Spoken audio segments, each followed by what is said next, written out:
എന്റെ പ്രിയപ്പെട്ട സഹോദരങ്ങളെ, തെറ്റ് ചെയ്യാനുള്ള അവസരം കിട്ടുമ്പോൾ ചെയ്യാൻ പാടില്ല. തെറ്റ് ചെയ്യാനുള്ള അവസരം കിട്ടുമ്പോ എന്റെ പ്രിയപ്പെട്ടവരെ, നിസ്കരിക്കുന്നവൻ ഒരു സ്വർഗമുണ്ട്, ഖുർആൻ പഠിച്ചവൻ ഒരു സ്വർഗമുണ്ട്, പള്ളി കെട്ടി കൊടുത്തവന് സ്വർഗമുണ്ട്, നോമ്പ് പിടിച്ചവർക്ക് സ്വർഗമുണ്ട്. എല്ലാവർക്കും ഒരു സ്വർഗമാവുള്ളത്, എല്ലാവർക്കും ഒരേ ഒരു സ്വർഗമാണുള്ളത്. എങ്കിൽ അല്ലാഹുവിന്റെ പരിശുദ്ധമായ ഖുർആൻ പറയുകയാ, വലിമന ഖാഫ മഖാമ റബ്ബിഹി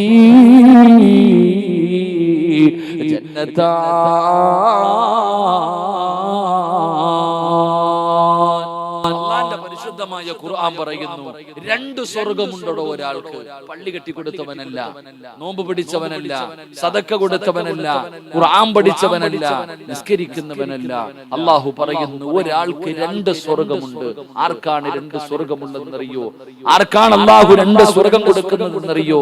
എന്റെ പ്രിയപ്പെട്ട സഹോദരങ്ങളെ, സഹോദരിമാരെ, എന്റെ പ്രിയപ്പെട്ട ചെറുപ്പക്കാരാ, മോനെ, നിന്റെ കൂടെ പഠിക്കുന്ന കൂട്ടുകാര് പറയുന്നു, കുടിക്കടാ കള്ള്. ബിയർ കുപ്പി നിന്റെ കയ്യിൽ തന്നിട്ട് കൂടെ പഠിക്കുന്ന ഫ്രണ്ട്സുകൾ മുഴുവനും കുടിച്ചുകൊണ്ട് പറയുന്നു, നീ ആണാന്ന് പറഞ്ഞ് നടക്കല്ലടാ, കുടിക്കടാ എന്ന് പറഞ്ഞുകൊണ്ട് ഫ്രീ ആയിട്ട് നിന്റെ ചുണ്ടിന്റെ മുമ്പിലേക്ക് ബിയറിന്റെ കുപ്പിയെടുത്ത് തരുമ്പോ ആ ചെറുപ്പക്കാരോട് പറഞ്ഞു കൊടുക്കാൻ കഴിയണം. അള്ളാഹുവിന്റെ പ്രവാചകൻ സ്വല്ലല്ലാഹു അലൈഹി വസല്ലമ തങ്ങൾ പറഞ്ഞിട്ടുണ്ട്, ഒരു തുള്ളി കള്ള് തന്റെ തൊണ്ടയ്ക്ക് താഴെ ഇറങ്ങിയാൽ അവൻ സ്വർഗത്തിൽ കടക്കില്ല. ഇന്നി അഖാഫുല്ലാഹ്, എനിക്ക് അല്ലാഹുവിനെ പേടിയാ, എനിക്ക് എന്റെ പടച്ചറപ്പിനെ പേടിയാ എന്ന് പറയുന്നവന് അല്ലാഹു കൊടുക്കുന്ന പ്രതിഫലം രണ്ട് സ്വർഗമാടോ. കൂടെ പഠിക്കുന്ന ചെറുപ്പക്കാരൻ ഓടി വന്നിട്ട് തന്റെ അതാ എന്റെ പ്രിയപ്പെട്ട പെങ്ങളോട് പറയുകയാ, ചെറുപ്പക്കാരോട് പറയുകയാ, കൂടെ പഠിക്കുന്ന ഒരു പെൺകുട്ടി ഓടി വന്നിട്ട് നിന്റെ കയ്യിലൊന്ന് പിടിക്കുമ്പോ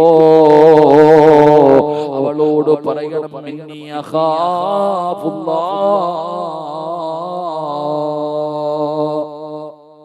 ചെറുപ്പക്കാരനോട് പറയണം, മോനെ, ഫ്രണ്ട്ഷിപ്പ് ഒക്കെ ശരിയാണ്.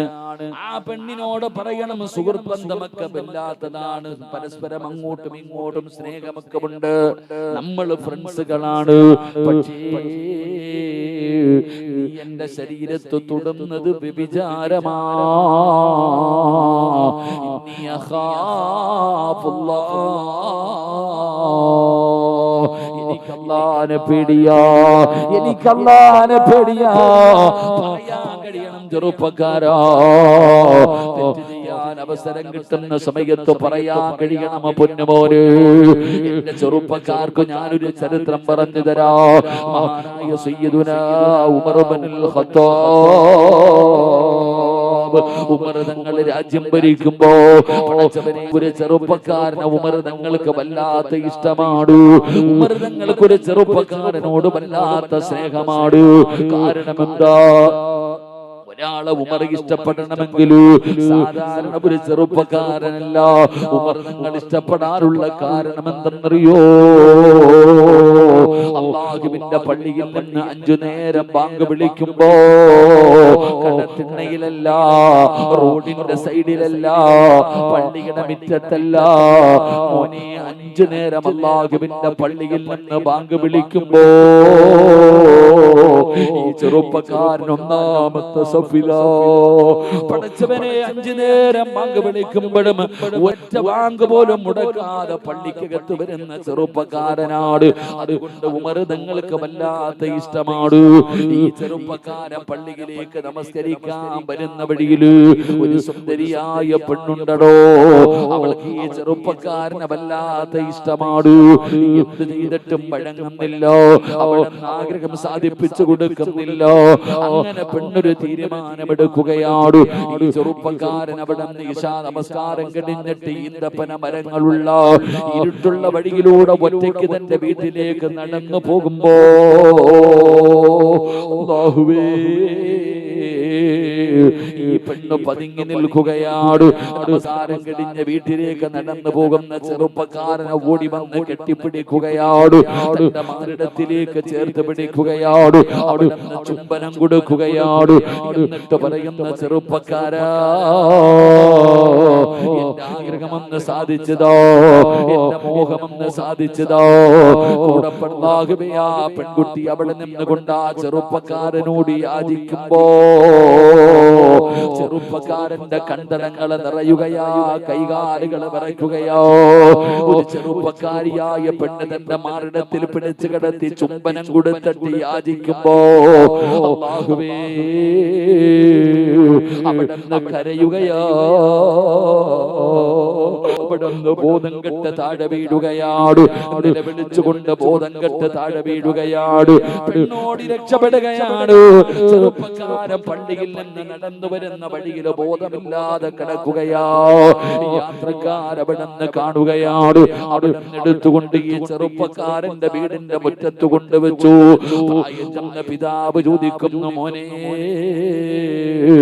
എന്ത് പറ്റി മോനെ? വാപ്പാ ഹസറത്ത് ദുനിയാ വല്ലാഹിറ, എന്റെ ദുനിയാവും എന്റെ ആഖിറവും പോയി വാപ്പാ. എന്റെ ശരീരത്തൊരു പെണ്ണ് തൊട്ടു വാപ്പാ.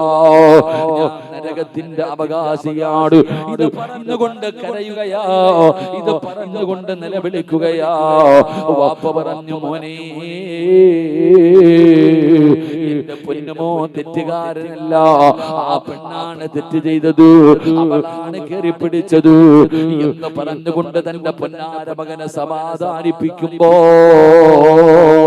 പൊന്നാര മകന്റെ നിലവിളിയുടെ ശബ്ദമുയരുകയാണ്.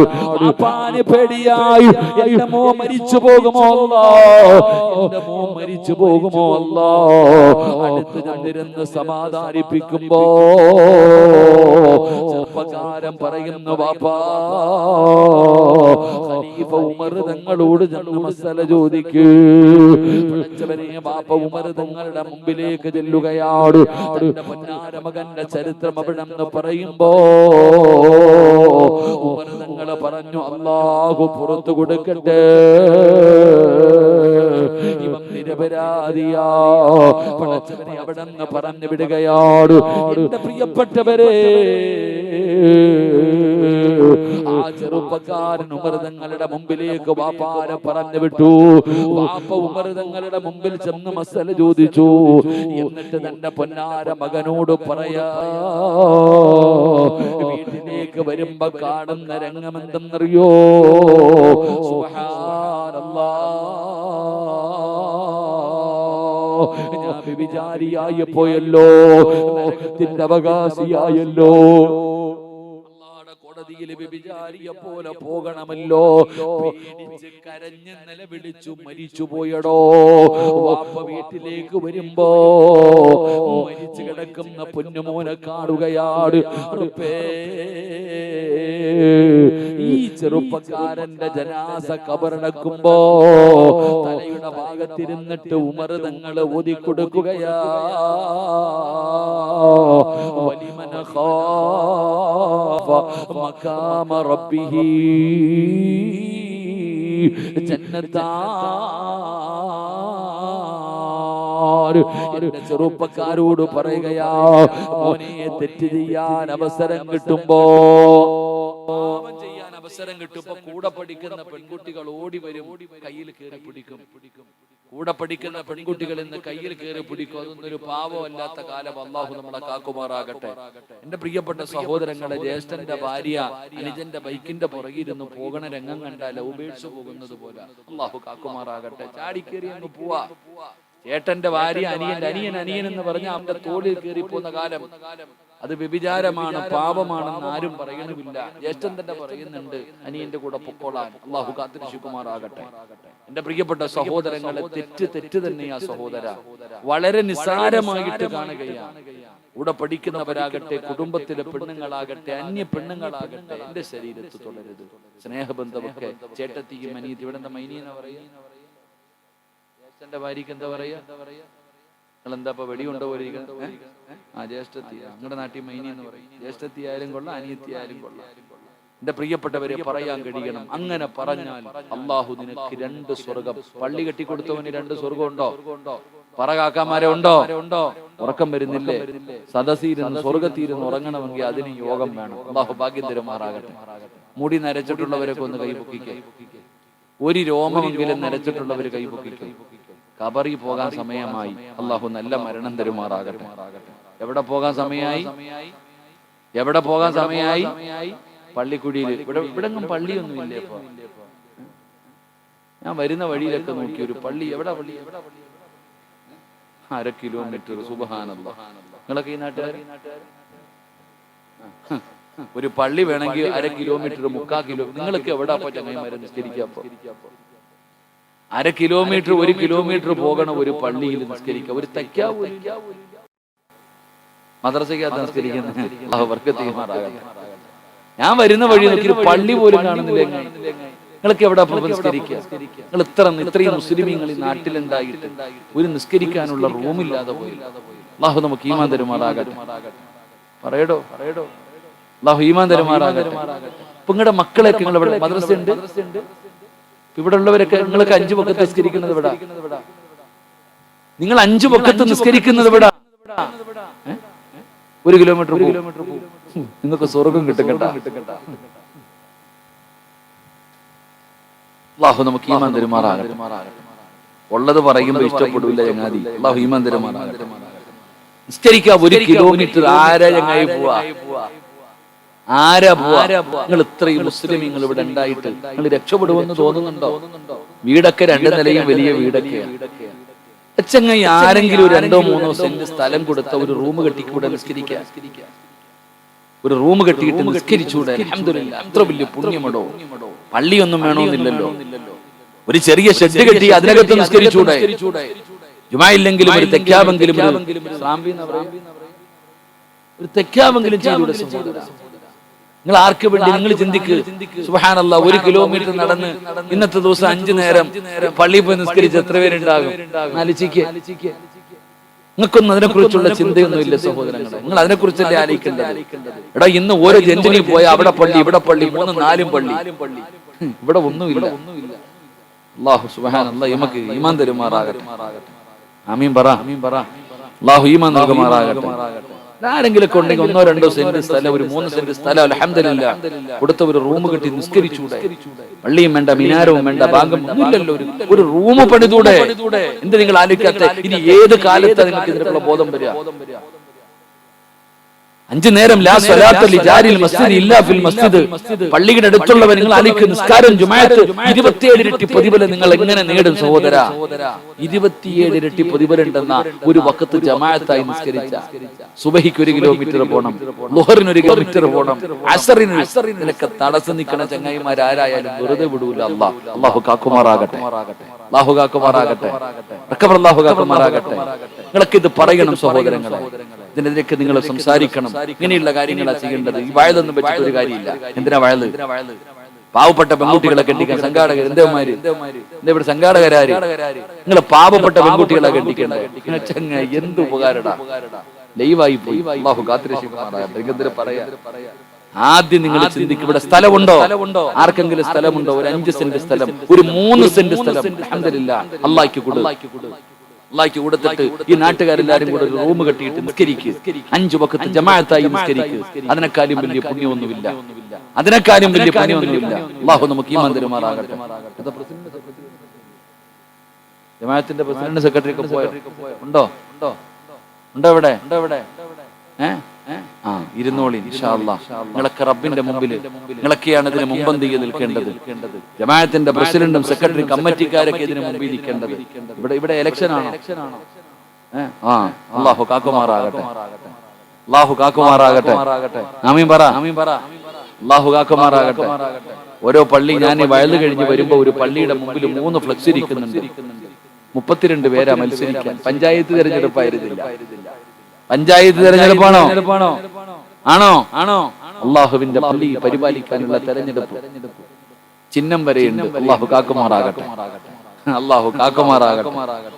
സുബ്ഹാനല്ലാഹ്. ഒന്നാലോചിക്ക്, ഇന്ന് പഞ്ചായത്ത് തെരഞ്ഞെടുപ്പ് നടക്കണ പോലെ ഞങ്ങൾ ഈ പള്ളിയിലെ ഇന്ത്യൻ പ്രധാനമന്ത്രിയെക്കാളും പവറാ ജമാഅത്തിന്റെ പ്രസിഡന്റ് ആകാന്ന് പറഞ്ഞാൽ, സെക്രട്ടറി ആകാന്ന് പറഞ്ഞാൽ.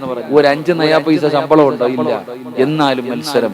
ഇവിടുത്തെ പ്രസിഡന്റ് എനിക്കറിയത്തില്ല കേട്ടോ, വല്ലാഹി ഇവിടുത്തെ പ്രസിഡന്റ് ആരാന്ന് അറിയത്തില്ല, സെക്രട്ടറി ആരാന്ന് അറിയില്ല.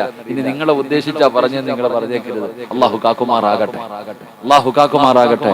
എന്റെ പ്രിയപ്പെട്ട സഹോദരങ്ങളെ, നന്മകൾ ചെയ്യണോ, നല്ല കാര്യങ്ങൾ ചെയ്യണം. അൽഹംദുലില്ലാഹ് ഇതൊക്കെ പോകണം. പണ്ടൊക്കെ ജമാഅത്തിന്റെ പണ്ട് നാട്ടുകാരെല്ലാവരും കൂടെ പോയിട്ട് പറയും, കാക്കാ അജയരെ നിങ്ങൾ പള്ളിയിലെ പ്രസിഡന്റ് ആകണം. എനിക്ക് വയ്യ, നിങ്ങൾ ആരെങ്കിലും നോക്കിക്കൊള്ളാം. പണ്ടത്തെ വാപ്പമാരെടുത്ത് വീട്ടിൽ പോയിട്ട് പറയും, വെള്ളിയാഴ്ച ജുമയ്ക്ക് പറയും നിങ്ങൾ പ്രസിഡന്റ് ആകണം. എനിക്ക് പറ്റൂല, ആരെങ്കിലും എടുത്തോളാം. ഇന്ന് അടുക്കള വാതിലിൽ കൂടെ കയറി പോയിട്ട് 500 കൊടുത്തിട്ട് പറയും, പൊതുയോഗത്തിൽ പേര് പറയുമ്പോ കൈവക്കണേന്ന്. അല്ലാഹു കാക്കുമാറാകട്ടെ. ഇങ്ങനെ ബാക്കിലൂടെ ചെന്നിട്ട് പറയുക, പേര് പറയുമ്പോ പൊക്കിയ കടം കേട്ടോ. അല്ലാഹു നമുക്ക് ഈമാൻ തരുമാറാകട്ടെ. പറഞ്ഞാ ഒന്നുമില്ലടോ, കമ്മിറ്റിക്ക് ഇതൊക്കെ പറയുമ്പോ പലർക്കും ഇഷ്ടപ്പെടില്ല. ഇനി അടുത്ത കൊല്ലം വാതിൽ വിളിച്ചില്ലെങ്കിലോ. അല്ലാഹു ഈമാൻ തരുമാറാകട്ടെ. എന്താണെന്നറിയോ സഹോദരങ്ങളെ, പള്ളി പരിപാലനം എന്ന് പറഞ്ഞാൽ എന്താ? അത് പഠിക്കണം. പള്ളി പരിപാലനം എന്ന് പറഞ്ഞാൽ പരിപാലനമല്ല, ഇന്ന് ഭരണവാ. പള്ളിയിലെ ഇമാമിന്റെ ഫോൺ നമ്പർ ഇല്ലെങ്കിലും കമ്മിറ്റിക്കാരുടെ പേരും ഫോൺ നമ്പരും എഴുതി വെക്കാറുണ്ട്. എന്താണ് പരിപാലനം എന്നറിയോ? ഇവിടത്തെ ജമാഅത്തിന്റെ സെക്രട്ടറിയോ പ്രസിഡന്റോ ഇവിടെ ഉണ്ടെങ്കിൽ അള്ളാഹു നിങ്ങൾക്ക് നൽകിയിരിക്കുന്ന ആ ഒരു വലിയ സ്ഥാനത്തിന്റെ മഹത്വം നിങ്ങൾ പഠിക്കേണ്ടതെന്നറിയോ? മഹാനായ സയ്യിദുനാ ഉമർ ഇബ്നുൽ ഖത്താബ്, ഉമർ തങ്ങൾ രാജ്യം ഭരിക്കാം. ഖലീഫ ഉമർ തങ്ങൾ, ഉസ്താദ് ഖലീഫ ഉമർ തങ്ങളുടെ ചരിത്രമൊക്കെ പറഞ്ഞിട്ടു. ഉമർ തങ്ങൾ രാജ്യം ഭരിക്കുന്ന സമയത്ത് ഓഫീസിനകത്തിരിക്കാം. ഉമർ തങ്ങൾ ഓഫീസിനകത്തിരിക്കുമ്പോ ഒരു കുടുംബക്കാരൻ കാണാൻ കയറി വന്നു. ഇയാള് റൂമിനകത്ത് കയറിയിട്ട് ഇറങ്ങി പോണില്ല, ചുമ്മാതെ കാര്യം പറഞ്ഞുകൊണ്ടെങ്കിൽ ഇരിക്കുക. കുറച്ചു കഴിഞ്ഞപ്പോ ഉമർ തങ്ങള് ആ കത്തിച്ചു വെച്ചിരുന്ന വിളക്കം അണച്ചു കളഞ്ഞു. പെട്ടെന്ന് ഇയാള് വൈലന്റായി. നീ എന്താ എന്നെ പരിഹസിക്കുന്നു ഉമർ? എന്തിനാ വിളക്കണച്ചേ? ഉമർ തങ്ങളുടെ നേരെ കടന്നിട്ട് കുടുംബക്കാരൻ വല്ലാത്ത ബഹളം. ഉമർ ഇബ്നുൽ ഖത്താബ് റളിയല്ലാഹു തആല അൻഹു പറഞ്ഞു, സഹോദരാ, ഈ വിളക്കിനകത്തൊഴിച്ചിരിക്കുന്ന എണ്ണ ഉമറിന്റെ വീട്ടിൽ നിന്ന് കൊണ്ടുവന്നതല്ല, ബൈത്തുൽ മാലിലെ പൈസ കൊടുത്തു വാങ്ങിച്ചതാ. എടാ, നീ എന്നോട് കുടുംബകാര്യം പറയുമ്പോ ഈ വിളക്ക് കത്തിച്ചു വെച്ചാ ഞാൻ നാളെ അള്ളാന്റെ അടുക്കൽ കണക്ക് പറയണമെന്ന് പേടിച്ചിട്ടാ ഞാൻ അണച്ചത്. അല്ലാഹു ഈമാൻ തരുമാറാകട്ടെ. പച്ച മലയാളത്തിൽ പറഞ്ഞാൽ പള്ളിയിലെ പ്രസിഡന്റോ സെക്രട്ടറിയോ ഖജാൻജിയോ കമ്മിറ്റിക്കാരോ പള്ളിയുമായി ബന്ധപ്പെട്ട വിഷയങ്ങൾ ചർച്ച ചെയ്തുകൊണ്ട് അല്ലെങ്കിൽ കണക്ക് നോക്കിക്കൊണ്ട് കമ്മിറ്റി ഓഫീസിനകത്തിരിക്കുമ്പോ ഒരു കുടുംബക്കാരൻ കയറി കല്യാണം വിളിക്കാൻ വന്നതാ. ഓൻ പോണില്ല, അവിടെ തന്നെ ഇരിക്കാം. ഓൻ അവിടെ ഇരുന്ന് സ്വറ പറഞ്ഞുകൊണ്ടിരിക്കുക, എഴുന്നേറ്റ് പോകണില്ല. ആ സമയത്ത് ഇട്ടിരിക്കുന്ന ഫാൻ ഓഫാക്കണമെന്നായി പറഞ്ഞതിനർത്ഥം. അല്ലാഹു കാക്കുമാറാകട്ടെ. ഓഫാക്കുന്നത് പോട്ടെ, ഇന്നത്തെ മനുഷ്യന്റെ അവസ്ഥ എന്താണെന്നറിയോ? എന്റെ പൊന്നാര സഹോദരങ്ങളെ, നമ്മുടെ പള്ളിയുടെ ബാത്റൂമിന്റെ മുമ്പിൽ കിടക്കണ ചെരുപ്പിന്റെ മൂക്ക് വെട്ടിയിട്ടിരിക്കുക, അടിച്ചോണ്ട് പോകാതിരിക്കുക. അല്ലാഹു കാക്കുമാറാകട്ടെ. ഇവിടെ ബാത്റൂമിന്റെ മുമ്പിൽ ഇട്ടിരിക്കുന്ന ചെരുപ്പ് വരെ, അതിനകത്ത് കപ്പ് വരെ കെട്ടിയിട്ടിരിക്കുക. ഇതാ നമ്മുടെ അവസ്ഥ. ഇതാണ് ഇന്നത്തെ അമാനത്തിന്റെ അവസ്ഥ. അല്ലാഹു കാക്കുമാറാകട്ടെ. അതുകൊണ്ട് അൽഹംദുലില്ലാഹ് ഞാൻ പറയുന്ന ഇവിടുത്തെ ജമാഅത്ത് ആരാന്ന് എനിക്കറിയില്ല, അവരെല്ലാവരും കൂടി ഒരുമിച്ചുകൊണ്ട് ഇൻഷാ അല്ലാഹ് ആരെങ്കിലും, എന്തിനാ സഹോദര, ലോകത്തൊരു പള്ളി കിട്ടുന്നതിനേക്കാളും വലിയ പുണ്യമൊന്നും ഇല്ലടോ ചങ്ങായി. ഒരു പള്ളി, ഒരു ഭൂമി, ഒരു കുരുവിയുടെ കൂട്, ഒരു കുരുവിയുടെ കൂടിനത്രയും വലിപ്പമുള്ള ഒരു പള്ളിയാണെങ്കിൽ ആ പള്ളി സ്വർഗത്തിലാ ചങ്ങാതി. ആ പള്ളി സ്വർഗത്തിലാ. 5 വിഭാഗം ആൾക്കാരെ പള്ളി തന്നെ സ്വർഗത്തിൽ കൊണ്ടുപോകും. അല്ലാഹു ആ കൂട്ടത്തിൽ നമ്മളെ പെടുത്തുമാറാകട്ടെ. അല്ലാഹു പെടുത്തുമാറാകട്ടെ. ഉറക്കെ പറ, അല്ലാഹു പെടുത്തുമാറാകട്ടെ. ഇൻഷാ അല്ലാഹ് സ്ഥലമുള്ള ആരെങ്കിലും ഉണ്ടോ? ഒരുപാട് സ്ഥലമുള്ള ആരെങ്കിലും ഉണ്ടോ? 2 സെന്റ് തരുവോ? ഇഷ്ടം പോലെ സ്ഥലമുള്ളവർ, വണ്ടി കയറാൻ പറ്റുന്ന ഒരു സൗകര്യം അൽഹംദുലില്ലാഹ്. 2 സ്ഥലം, 2 സെന്റെങ്കിൽ 2 സെന്റ് അൽഹംദുലില്ലാഹ്. വല്ല ലൈബ്രറിയോ റിസർച്ച് സെന്ററോ എന്നൊക്കെ പറഞ്ഞ് അൽഹംദുലില്ലാഹ് എന്തെങ്കിലും വെച്ച് നിസ്കരിക്കാനുള്ള സൗകര്യം വഴിയിൽ പോകുന്നവർ ആരെങ്കിലും നിസ്കരിക്കട്ടെ. ജമാഅത്തായി നിസ്കാരം നടത്തി ഇബാദത്തുകൾ ചെയ്യും. അല്ലാഹു നന്മ കേൾക്കാനും നന്മ ചെയ്യാനും നന്മയ്ക്ക് കൂട്ടുനിൽക്കാനും അല്ലാഹു ഭാഗ്യം തരുമാറാകട്ടെ. അല്ലാഹു ഭാഗ്യം തരുമാറാകട്ടെ. ഞാൻ പറഞ്ഞ നല്ല കാര്യമാണോ? ആണോ അല്ലേ? ആണെന്ന് അഭിപ്രായമുള്ളവരെ കൊണ്ട് കൈപൊക്കിക്കുക. ഇനി ഇനി ഇനി ആര് പിടിച്ചോളൂ? ഈ കൈപൊക്കെ നിങ്ങളെയൊക്കെ ആര് പിടിച്ചോളൂ? നിങ്ങൾ നല്ലതാണെന്ന് സമ്മതിച്ചല്ലോ, ഇനി ചെയ്തില്ലെങ്കിൽ അങ്ങ് പിടിച്ചോളൂ. അല്ലാഹു കാക്കുമാറാകട്ടെ. ഈ മോളിൽ നിന്ന് കിട്ടിക്കോളും കേട്ടോ. എന്തായാലും നിങ്ങൾക്ക് ഉറപ്പായി അൽഹംദുലില്ലാഹ് ഇതൊക്കെ നല്ല കാര്യമാണ്, ചെയ്യേണ്ട കാര്യമാണ്. 1 കിലോമീറ്റർ നടന്ന് ആര് പള്ളിയിൽ പോകും? 5 വഖത്ത് നിസ്കരിക്കാൻ ഏതെങ്കിലും പ്രായമുള്ളൊരു വാപ്പ പോകുമോ? അദ്ദേഹത്തിന്റെ ഇബാദത്തിന് തടസ്സമായി ഇതൊക്കെയാണെങ്കിൽ അള്ളാഹുവിന്റെ അടുക്കൽ ഈ നാട്ടുകാർ കണക്ക് പറയേണ്ടി വരും. അതുകൊണ്ട് അതിനെക്കുറിച്ച് ആലോചിക്കുക. അൽഹംദുലില്ലാഹ് മഹല്ല് കമ്മിറ്റിയുമായൊക്കെ ആലോചിച്ചു എന്തെങ്കിലുമൊക്കെ നല്ല കാര്യങ്ങൾ ചെയ്യും. സ്ഥലമൊക്കെ ഉള്ളവർ അൽഹംദുലില്ലാഹ് ഒരു 2-3 സെന്റ് അല്ലെങ്കിൽ 5 സെന്റ് ഒരു ചെറിയ റൂം കെട്ടാനുള്ള സൗകര്യം കൊടുക്കുക. അൽഹംദുലില്ലാഹ് അല്ലാഹു നന്മ ചെയ്യാൻ ഭാഗ്യം തരുമാറാകട്ടെ. അല്ലാഹു നന്മ ചെയ്യാൻ ഭാഗ്യം തരുമാറാകട്ടെ.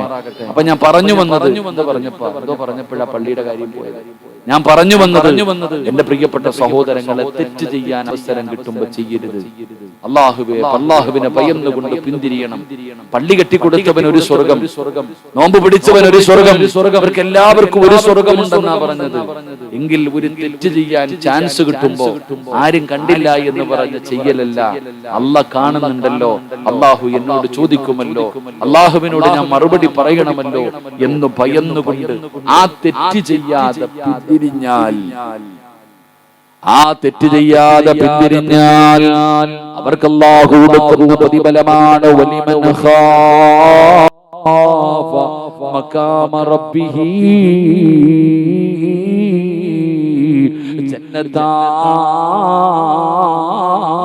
ജന്നത്താൻ.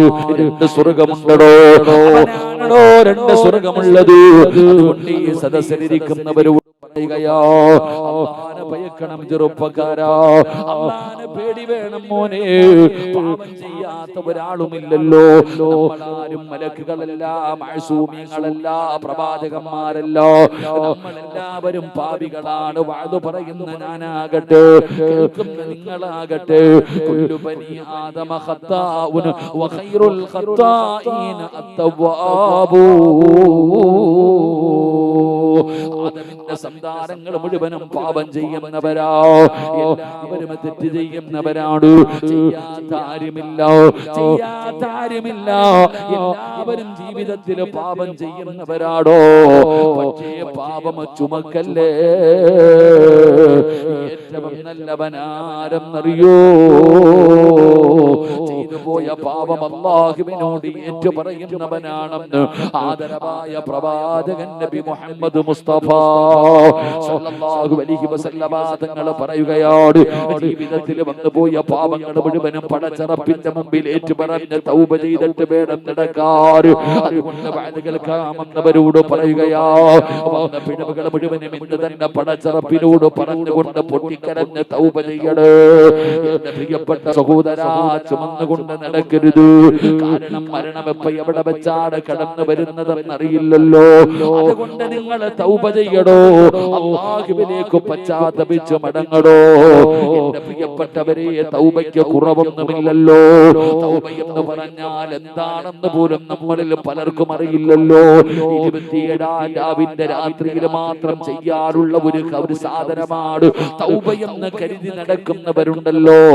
ഇല്ല സഹോദരാ, തൗബ എന്ന് പറഞ്ഞാൽ എന്തെന്നറിയോ? എന്റെ പ്രിയപ്പെട്ടവരെ, എല്ലാവരും തൗബ എന്ന് പറഞ്ഞുകൊണ്ട് പടച്ചറപ്പിനോട് ദുആ ചെയ്യാറുണ്ട്. ഒന്നും അല്ലാഹു സ്വീകരിക്കുന്നില്ലടോ, എന്റെ പ്രിയപ്പെട്ടവരെ, തൗബ എന്ന് പറഞ്ഞാൽ എന്തെന്നറിയോ? പറയുന്നത് ഒരു വാക്കാണോ? അതിൽ ഇഖ്ലാസ് വേണം ചെറുപ്പക്കാരാ. മണിക്കൂറുകൾ നിലവിളിച്ചുകൊണ്ട് ദുആ ചെയ്യണമെന്നില്ല. പറയുന്നത് ഒരു വാക്കാണെങ്കിലും ഇഖ്ലാസ് വേണമടോ, മനസ്സിലാകാൻ ഒരു ചരിത്രം പറഞ്ഞു തരാ. എങ്ങനെയാണ് തൗബ ചെയ്യേണ്ടതെന്നറിയോ? ഉമർ ഇബ്നുൽ ഖത്താബ് റളിയല്ലാഹു തആല അൻഹു നോക്കുമ്പോ ഒരാള് നടന്നു വരുന്നുണ്ട്. ഉമർ തങ്ങൾ അദ്ദേഹത്തെയും കണ്ടു, അദ്ദേഹം ഉമർ തങ്ങളെയും കണ്ടു. ആ മനുഷ്യന്റെ കൈകാലുകൾ വിറയ്ക്കാൻ തുടങ്ങി. കാരണം അദ്ദേഹത്തിന്റെ കയ്യിൽ 2 കുപ്പി കള്ളിരിക്കുകയാണ്. 2 കുപ്പി കള്ളും പിടിച്ചുകൊണ്ടാണ് ഈ മനുഷ്യൻ നടന്നു വരുന്നത്. എതിരെ വരുന്നതാരാ? ഉമർ ഇബ്നുൽ ഖത്താബ് റളിയല്ലാഹു തആല അൻഹു. സാധാരണ ഒരാളല്ല ഉമർ തങ്ങൾ, ഒരു വിട്ടുവീഴ്ചയും ചെയ്യാത്ത മനുഷ്യനാണ്. അപ്പൊ ഉമർ തങ്ങളാണ് വരുന്നത്. 2 കുപ്പി കള്ളും പിടിച്ചുകൊണ്ടാണ് ഈ മനുഷ്യൻ നടന്നു പോകുന്നത്. ഈ മനുഷ്യന് മനസ്സിലായി ഇന്നത്തോടുകൂടി എന്റെ കാര്യം തീർന്നു. അപ്പൊ അദ്ദേഹത്തിന്റെ ഏറ്റവും വലിയ ഒരു വിഷമം എന്ന് പറയുന്നത് ഉമർ തങ്ങൾ ഇദ്ദേഹം നല്ല ഒരു മനുഷ്യനാണെന്ന് കരുതിയിരുന്നത്. എന്താണല്ലോ ചിലരുടെ കോലമൊക്കെ വെച്ച് നോക്കും അങ്ങനെ. ഉമർ തങ്ങൾ കരുതിയിരുന്നത് ഇദ്ദേഹം നല്ല ഒരു മനുഷ്യനാ. അപ്പൊ ഇദ്ദേഹത്തിന് വല്ലാത്ത സങ്കടം. ഈ മനുഷ്യൻ എന്ത് ചെയ്തെന്നറിയോ? ആ നടന്നു വരുന്ന വഴിയിൽ 2 കണ്ണും അടച്ചു പിടിച്ചു. എന്നിട്ട് അള്ളാഹുവിനോട് പറഞ്ഞു, പടച്ചവനെ, ഞാൻ ഇന്ന് വരെ ചെയ്തത് തെറ്റാണ് അള്ളാഹുവേ, ഇന്ന് വരെ ഞാൻ ചെയ്തത് തെറ്റാണ് പടച്ചവനെ, ഞാൻ സമ്മതിക്കുന്നു റബ്ബേ. ഇന്ന് ഉമറിന്റെ മുമ്പിൽ നിന്ന് നീ എന്നെ രക്ഷപ്പെടുത്തിയാൽ, ഇന്ന് ഉമറിന്റെ മുമ്പിൽ നിന്ന് നീ എന്നെ രക്ഷപ്പെടുത്തിയാൽ മരിക്കുന്ന കാലം വരെ ഞാൻ ഇനി ഇതെന്റെ കൈ കൊണ്ട് തൊടില്ല അല്ലാഹ് എന്നൊരൊറ്റ വാക്കേ പറഞ്ഞുള്ളൂ. ഈ വാക്കു പറഞ്ഞു തീർന്നതും ഉമർ തങ്ങൾ സലാം പറഞ്ഞു. ഇത് പറഞ്ഞു തീർന്നതും ആ മനുഷ്യൻ ഉമർ തങ്ങളുടെ മുമ്പിലെത്തി. ഉമർ ഇബ്നുൽ ഖത്താബ് റളിയല്ലാഹു തആല അൻഹുവിന്റെ മുമ്പിലെത്തി സലാം പറഞ്ഞു. എന്താണ് കയ്യില്? എന്താണ് കയ്യില്? ആ മനുഷ്യൻ ഒരു മടിയുമില്ലാതെ പറഞ്ഞു, എന്റെ കയ്യിലിരിക്കുന്നത് സുറുക്കയാ, അത് കള്ള. അദ്ദേഹം പറഞ്ഞു, എന്റെ കയ്യിലിരിക്കുന്നത് സുറുക്കയാ. ഉമർ ഇബ്നുൽ ഖത്താബ് റളിയല്ലാഹു തആല അൻഹു വേടിച്ചു തുറന്നു നോക്കി. ആ കള്ള് സുറുക്കയായി മാറി എന്ന ചരിത്രം പഠിപ്പിക്കുകയാ. അല്ലാഹു നമുക്ക് ഈമാൻ തരുമാറാകട്ടെ. എന്റെ പ്രിയപ്പെട്ട സഹോദരങ്ങളെ, എങ്ങനെ മാറി? എങ്ങനെ മാറി? ആ മനുഷ്യൻ പറഞ്ഞ ഒരേ ഒരു വാക്ക്, അല്ലാഹുവേ, ഞാൻ ചെയ്യുന്നത് പാപമാ അല്ലാഹ്, പടച്ചവനെ, ഇന്ന് നീ എന്നെ രക്ഷപ്പെടുത്തിയാൽ, ഈ ഉമറിന്റെ മുമ്പിൽ നിന്ന് എന്നെ പിടിക്കപ്പെടാതെ രക്ഷപ്പെടുത്തിയാ മരിക്കുന്ന കാലം വരെ തൊടില്ല അല്ലാഹ്. ആ മനുഷ്യനവിടെന്ന് പറയുകയോ, ആ മനുഷ്യനവിടെന്ന് പറയുകയോ, പടച്ചവനെ, ഇഖ്ലാസ് ഉണ്ടായിരുന്നടോ. ആ പറഞ്ഞ ഒരു വാക്കിൽ ആത്മാർത്ഥതയുണ്ടായിരുന്നു. അതുകൊണ്ടാണ് അല്ലാഹു കള്ള് സുറുക്കയാക്കി മാറ്റി കൊടുത്തത്. ആ മനുഷ്യനെ എവിടെന്ന് രക്ഷപ്പെടുത്തിയത്. പക്ഷേ ആ ഇഖ്ലാസ് നമുക്കില്ലല്ലോ. ദുആ ചെയ്യേണ്ടത് എങ്ങനെയാണെന്ന് പോലും നമുക്കറിയില്ലല്ലോ. എന്റെ പ്രിയപ്പെട്ടവരെ, എടോ പറയുന്നത് ഒരു വാക്കാണോ? ഒരസ്തഗ്ഫിറുല്ലാഹ് ജീവിതത്തിൽ ചെയ്തു പോയ പാപങ്ങൾ മുഴുവനും പൊറുക്കാ. അരമണിക്കൂർ നീണ്ടു നിൽക്കുന്ന ദുആ വേണ്ട. അസ്തഗ്ഫിറുല്ലാഹൽ അലീം,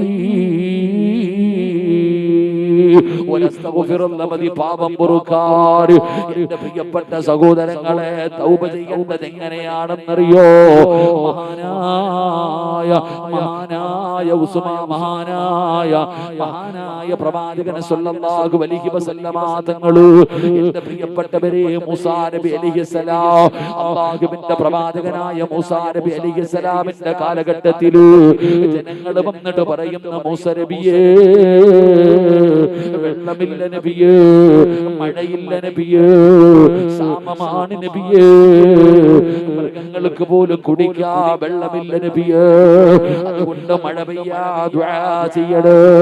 മൂസാ നബി അലൈഹിസ്സലാമിന്റെ ചാരത്ത് വന്നിട്ട് അനുയായികൾ പറയുമ്പോ മൂസാ നബി പറയുകയാ, ജനങ്ങളെല്ലാവരും ഒരുമിച്ച് കൂടാൻ, ഒരു ഗ്രൗണ്ടിൽ ഒരുമിച്ച് കൂടാ പറയുകയാണ്. അങ്ങനെ ജനങ്ങൾ മുഴുവനും ഒരുമിച്ച് കൂടുകയാണ്. അങ്ങനെ ജനങ്ങൾ മുഴുവനും ഒരുമിച്ച് കൂടുകയാണ്. മൂസാ നബി അലൈഹിസ്സലാം അല്ലാഹുവിന്റെ ദർബാറിലേക്ക് ഇരു കരങ്ങൾ ഉയർത്തിയിട്ട് അവിടുന്ന് ദുആ ചെയ്യുന്നു, അല്ലാഹ്, മഴ തരണേ അല്ലാഹ്, വെള്ളക്ഷാമമാണല്ലോ, കരുണ കാണിക്കണേ അല്ലാഹ്. മൂസാ നബി അല്ലാഹുവിനോട് ദുആ ചെയ്യുകയാണ്. അപ്പോഴാണ് പറയുന്നത്, മൂസാ, ദുആ സ്വീകരിക്കില്ല മൂസ, ദുആ സ്വീകരിക്കില്ല മൂസ. കാരണം എന്തെന്നറിയോ? നിങ്ങളുടെ മുമ്പിലിരിക്കുന്ന ജനങ്ങളില് 40 കൊല്ലമായിട്ട് അല്ലാഹുവിനെ മറന്ന് നടക്കുന്ന ഒരു മനുഷ്യനുണ്ട്.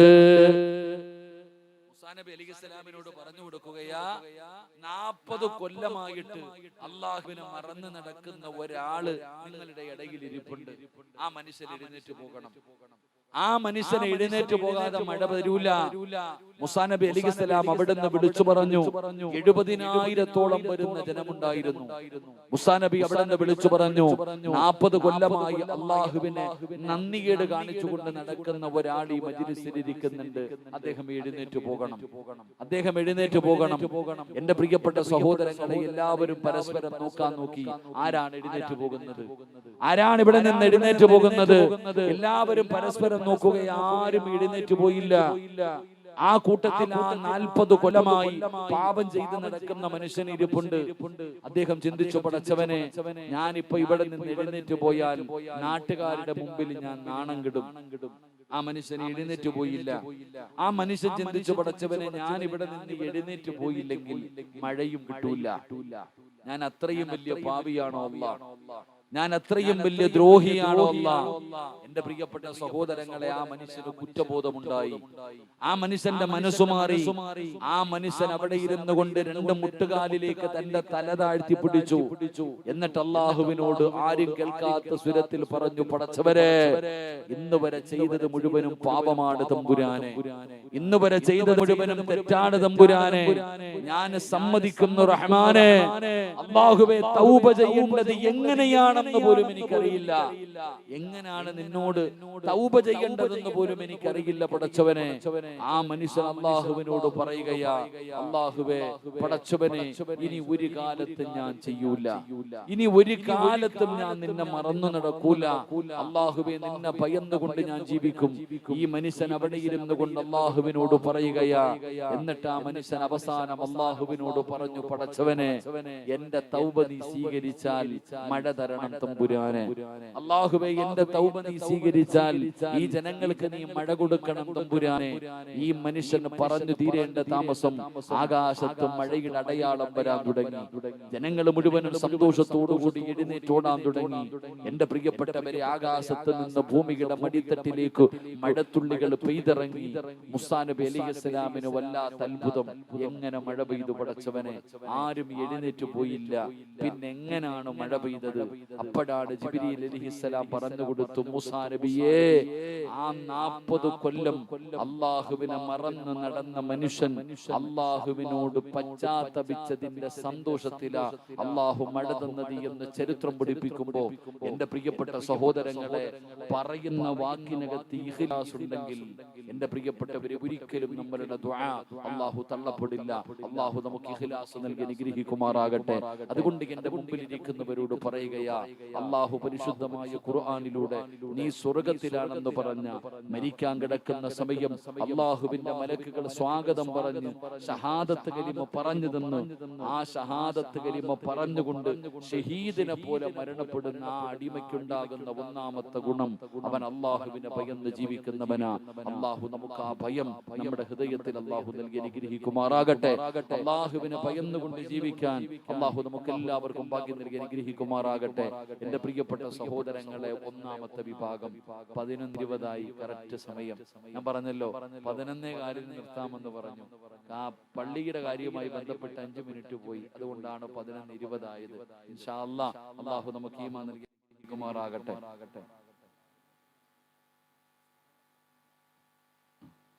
എന്താ പണിയാ? അള്ളാഹു നമുക്ക് ഈമാൻ നൽകി അനുഗ്രഹിക്കുമാറാകട്ടെ. ആമീൻ പറയടോ. അള്ളാഹു നമുക്ക് ഈമാൻ നൽകി അനുഗ്രഹിക്കുമാറാകട്ടെ.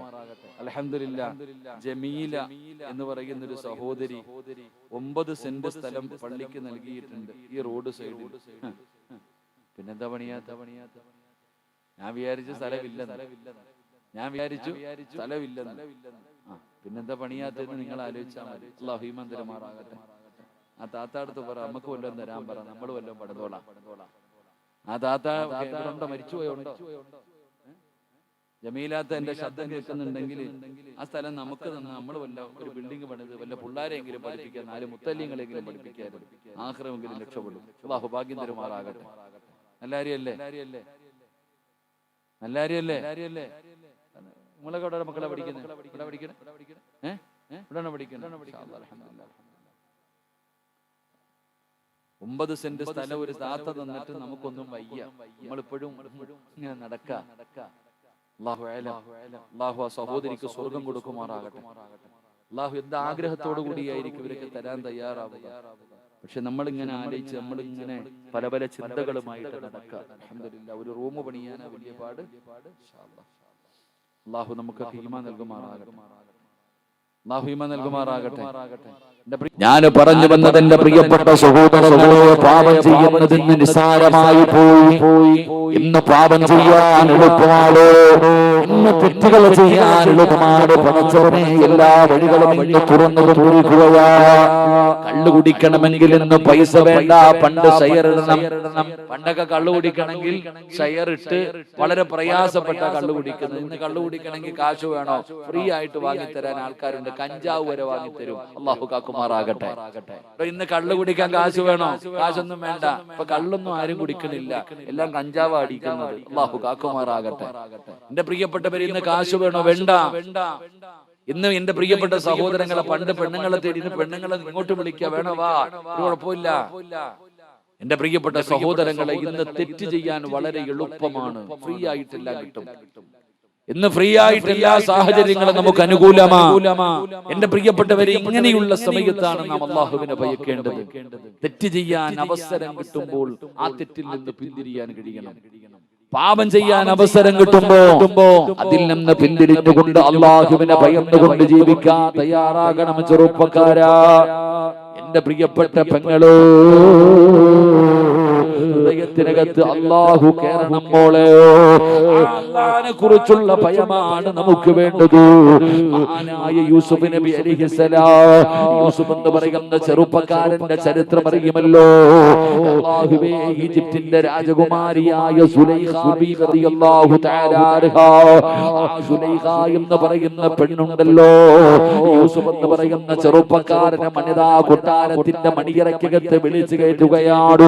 യൂസുഫ് എന്ന് പറയുന്ന ചെറുപ്പക്കാരനെ കൊട്ടാരത്തിന്റെ മണിയറയ്ക്കകത്ത് വിളിച്ചു കയറ്റിയിട്ട് വാതിലടച്ചിട്ട് സുലൈഖ എന്ന രാജകുമാരി യൂസുഫിന്റെ മുമ്പിൽ വന്ന് അണിഞ്ഞൊരുങ്ങി നിന്നിട്ട് യൂസുഫിനെ തന്റെ ശരീരത്തിലേക്ക് ചേർത്ത് പിടിക്കുകയാണ്. എന്നിട്ട് പറയുന്നു, യൂസുഫേ, എന്റെ ആഗ്രഹമൊന്ന് സാധിച്ചു തരുമോ യൂസുഫേ? പടച്ചവനെ, രാജകുമാരിയാണ് യൂസുഫ് എന്ന് പറയുന്ന ചെറുപ്പക്കാരനോട് ചോദിക്കുന്നത്. അവിടെന്ന് പറയുന്നു, യൂസുഫേ, ഇതിനകത്ത് കിടന്ന് എന്ത് ചെയ്താലും ഒരാളും അറിയില്ല യൂസുഫേ. എന്റെ മോഹമെന്ന് സാധിപ്പിച്ചതാ എന്ന് പറഞ്ഞുകൊണ്ട് സുലൈഖ ബീവി യൂസുഫ് എന്ന് പറയുന്ന ചെറുപ്പക്കാരനോട് യാചിക്കുമ്പോ അവിടെ യൂസുഫ് എന്ന് പറയുന്ന ചെറുപ്പക്കാരൻ പറഞ്ഞ മറുപടി എന്തെന്നറിയോ? സുലൈഖ ഖാല മഅദല്ലാഹ്, സുലൈഖ, ആര് കണ്ടില്ലെങ്കിലും അല്ലാഹു കാണുന്നുണ്ട്. സുലൈഖ, ഇന്നി അഖാഫുല്ലാഹ്, എനിക്കല്ലാനെ പേടിയാ സുലൈഖ, എനിക്കല്ലാനെ പേടിയാ സുലൈഖ. എന്റെ വഅദ് കേൾക്കുന്ന പെങ്ങള്, സുലൈഖ ബീവിയുടെ ചരിത്രം പഠിക്കണം മോളെ. നിനക്ക് പാട്ട് കേട്ട് മാത്രമല്ലേ അറിയുകയുള്ളൂ. എന്നാ സുലൈഖ ആരെന്നറിയോ? യൂസുഫ് എന്ന് പറയുന്ന ചെറുപ്പക്കാരനെ കയറി പിടിച്ച സുലൈഖയ്ക്കൊരു മറുചരിത്രമുണ്ട് പെങ്ങളോ. ആ യൂസുഫ് നബി അലൈഹിസ്സലാമിന്റെ ചരിത്രം പഠിക്കണമല്ലോ. യൂസുഫ് എന്ന് പറയുന്ന ചെറുപ്പക്കാരൻ അന്ന് പ്രവാചകനായിട്ടില്ല. ആ യൂസുഫ് എന്ന് പറയുന്ന ചെറുപ്പക്കാരന് തന്റെ മാറിടത്തിൽ പിടിച്ച് കിടത്തിയിട്ടാ ചോദിക്കുന്നത്, എന്റെ ആഗ്രഹം ഒന്ന് സാധിച്ചതാ, ഒരാളും കാണില്ല, ഒരാളും അറിയില്ല, എല്ലാ സാഹചര്യം അനുകൂലമാണ്. ആ സമയത്താണ് യൂസുഫ് പറയുന്നത്, ഖാല മഅദല്ലാഹ്, എനിക്കല്ലാഹുവിനെ പേടിയാ സുലൈഖ, എനിക്ക് അല്ലാഹനെ പേടിയാ സുലൈഖ. നമുക്ക് ചരിത്രം അറിയാം. ആ സുലൈഖ ബീബി റളിയല്ലാഹു തആലയുടെ ചരിത്രം നിങ്ങൾ വായിച്ചു നോക്ക്. ഇത് അല്ലാഹ് ഹൃദയത്തിനകത്ത് കയറി കഴിഞ്ഞാലുള്ള മാറ്റമാണ് മനസ്സിലാക്കേണ്ടത്. സുലൈഖ ബീബി റളിയല്ലാഹു തആല അൻഹ യൂസുഫ് നബി അലൈഹിസ്സലാമിന്റെ ഖമീസ് വരെ വലിച്ചു കീറി, ദേഷ്യം തീരാതെ ജയിലറയിൽ അടയ്ക്കപ്പെട്ടു, വർഷങ്ങളോളം ജയിലിൽ കിടന്നു. നിങ്ങൾ ചരിത്രമെടുത്ത് വായിച്ചു നോക്ക്. അവസാനം യൂസുഫ് നബി അലൈഹിസ്സലാം അവിടെ നിന്ന് പ്രവാചകനായി ഈജിപ്തിന്റെ ഭരണാധികാരിയായി. ഈ സുലൈഖ ബീബി റളിയല്ലാഹു തആല അൻഹയെ വിവാഹം കഴിച്ചു. വിവാഹം കഴിച്ചു. കല്യാണമെല്ലാം കഴിഞ്ഞു. പക്ഷെ മണിയറയിലേക്ക് ചെല്ലുമ്പോ സുലൈഖ ബീബി റളിയല്ലാഹു തആല അൻഹ സഹകരിക്കുന്നില്ല. തന്റെ ഭർത്താവായ യൂസുഫ് നബി അലൈഹിസ്സലാമിനോട് സഹകരിക്കുന്നില്ല. അപ്പൊ യൂസുഫ് നബി അലൈഹിസ്സലാം സുലൈഖ ബീവിയോട് ചോദിക്കുന്നു, സുലൈഖ, അല്ലാഹു ഹറാമാക്കിയ സമയം നീ എന്നെ കേറി പിടിച്ചവളാ. അല്ലാഹു ഹറാമാക്കിയ സമയത്ത് എന്നോടുള്ള സ്നേഹം കാരണം നീ എന്നെ കേറി പിടിച്ചവളാ. ഇന്ന് അല്ലാഹു എന്നെ നിനക്ക് ഹലാലാക്കി തന്നിരിക്ക, എന്തേ നീ സഹകരിക്കാത്തെ? ഇന്ന് നീ എന്റെ ഭാര്യ, എന്ത് വേണമെങ്കിലും ചെയ്യാം. ഇന്ന് അല്ലാഹു നമുക്ക് ഹലാലാക്കി തന്നിരിക്കുന്നു, എന്തുകൊണ്ട് നീ ചെയ്യുന്നില്ല? അപ്പോഴാണ് സുലൈഖ ബീബി റളിയല്ലാഹു തആല അൻഹ പറഞ്ഞത്, യൂസുഫേ, അന്ന് നിന്നെ കേറി പിടിക്കാനുള്ള കാരണം എന്റെ ഹൃദയം മുഴുവനും നീയായിരുന്നു. എന്റെ ഹൃദയം മുഴുവനും നീയായിരുന്നു. അതുകൊണ്ടാണ് ഞാൻ നിന്നെ കേറി പിടിച്ചത്. പക്ഷെ ഇന്ന് എന്റെ ഹൃദയം മുഴുവനും യൂസുഫേ നീയല്ല, അല്ലാഹ്. ഇന്നെന്റെ ഹൃദയം മുഴുവനും അല്ലാഹുവാണ്.